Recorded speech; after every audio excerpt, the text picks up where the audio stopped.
Thank you for logging on to the PawCast for the week of Monday, September 4th through Friday the 8th. Hello, I'm Mr. Andrews. And I'm Miss Pigram. And this is what's happening on our team this week. First off, guys, I really want to say how great this past week has been. Please keep up the hard work. This week in ELA, we're going to step out of our comfort zones a bit and start exploring some new and really fun and exciting genres. We're also going to start establishing a baseline reading level for each student. This week in science, we're going to be discussing the types of tools used for measuring weather conditions. Also, we'll be talking about how do clouds form, the types of clouds, and the precipitation most commonly associated with those types of clouds. We also need to know why that type of precipitation comes from that kind of a cloud. That'll be our goal for this week in science. In math this week, we're going to be discussing and reviewing the relationship between different place values. Of course, if a place value is beside another one, it's either 10 times greater or 10 times smaller than the place value beside of it. We're going to be discussing that relationship and applying that knowledge. We'll also be writing numbers in standard, expanded, and word form. Of course, our place values in 5th grade will go all the way down to the thousandths place. This week we're going to have a lot of fun with the NFL as the NFL football season begins. We're going to be selecting our NFL football teams that we'll be collecting data from for the entire football season. So having a little bit of fun later this week. You'll hear a lot more information about the NFL football graphs as that time comes along.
Capital. Oh, which one will we learn about this week?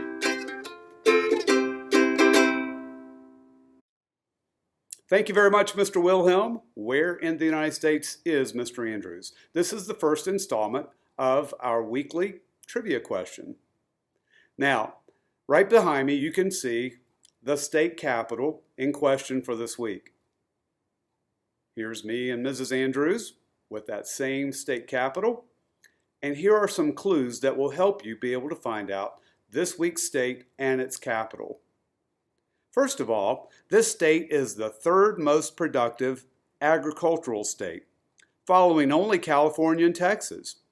And it's the #1 producer of corn and soybeans. Number 2, Effigy Mounds National Monument is in the northeastern part of this state. And it has preserves of prehistoric mounds made in the likeness or the outline of mammals, birds, and reptiles. The third clue is this state is the only one with a name that begins with 2 vowels. If that one didn't give it away, maybe this one will. Quaker Oats is the largest cereal company in the world, and it's located within this state. Remember, one of the things you've got to do is put the state that is this week's state of the week. And you also need to have its state capital. Both of them have to be correct. We also like it when our parents sign the bonus answer that you bring in. That lets us know that your parents also watched this PawCast. I hope you've enjoyed your very first one for this week. Let's all have a great week together. Well,